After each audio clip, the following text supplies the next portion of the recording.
récupérer l'électricité, c'était le principal.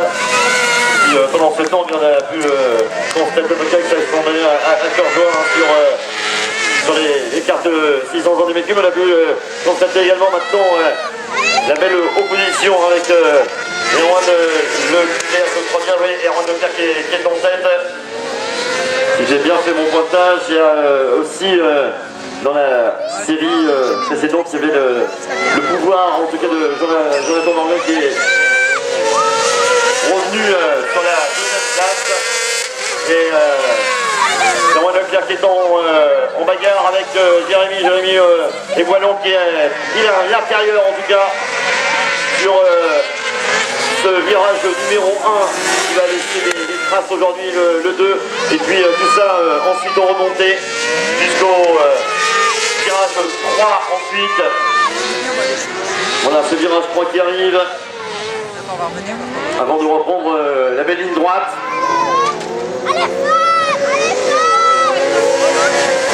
Jérémy et Wallon qui met une belle danse en tout cas. Erwan dans le dernier tour, Erwan Leclerc qui vient prendre quand même la seconde place et c'est important parce que on va regarder comment va se comporter ensuite Erwan sur ces séries.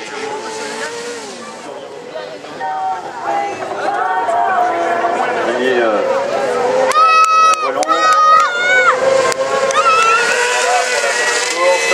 Peut-être le shot pour Jérémy, c'est fait pour le carte numéro 7.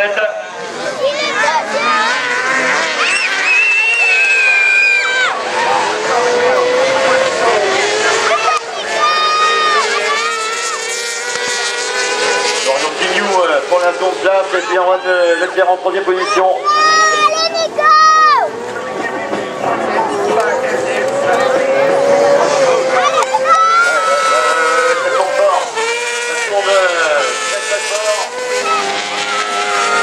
Nicolas Josse également qui essaie de rentrer dans le trio là, de contre. Nicolas Josse en quatrième position. Derrière Erwan Leclerc, d'ailleurs. Karel Gosden en avant-dernière place avec le carte 21.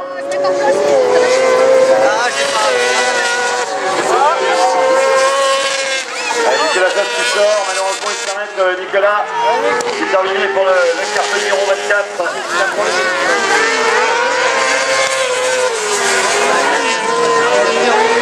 Et toujours Jérémy.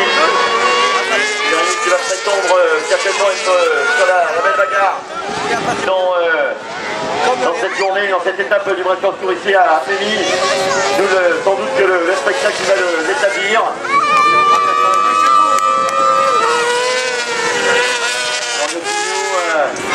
Erwan Leclerc toujours sur ses pieds aux têtes et derrière Karel.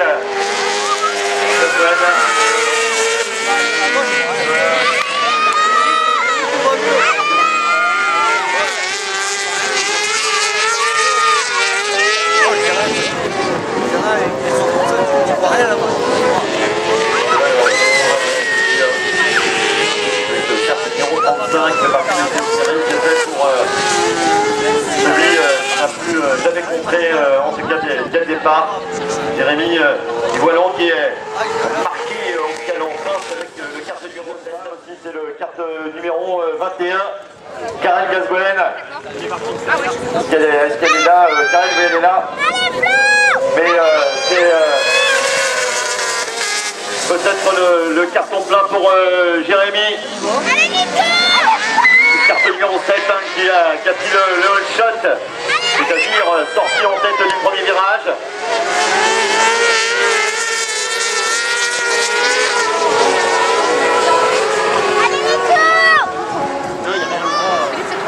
On va regarder pour certains pilotes, sauf que par exemple, je vous disais tout à l'heure, pour Erwan Leclerc par exemple, être dans les 3 premiers alors qu'il avait été dans la zone manque, eh bien il doit persévérer. Le carte numéro 29 est actuellement en 3e position. Ce serait une des premières fois qu'il serait en régularité sur l'intégralité de ses manches parce qu'il a souvent des résultats comme on dit en dents de scie. Eh bien ce pilote il doit absolument rester comme ça, bien collé, bien calé, bien collé sur la troisième place. Peut-être aller chercher la seconde, peut-être devancer Florian Quignou, le carte numéro 5, et juste devant lui. Donc pour Jérémy et Voilon, eh bien c'est la leçon que l'on donne immédiatement et l'avertissement que l'on donne à ses adversaires, direct sur la piste ou indirect, parce que ne sont pas forcément indirect. Les adversaires qui des fois les voient, ou pour ceux qui vont très très vite à retrouver dans le parc, ils veulent savoir un petit peu les résultats, ce qu'ont fait leurs principaux adversaires à la fois sur le papier mais également sur la piste. Et bien c'est le cas de Jérémy. Là il est en train de mettre quelque part un ascendant psychologique. Jérémy et en valant pour aller chercher la victoire de 3 pour Jérémy. Steve Quignou pour chercher la deuxième place et puis Erwan Leclerc pour la troisième.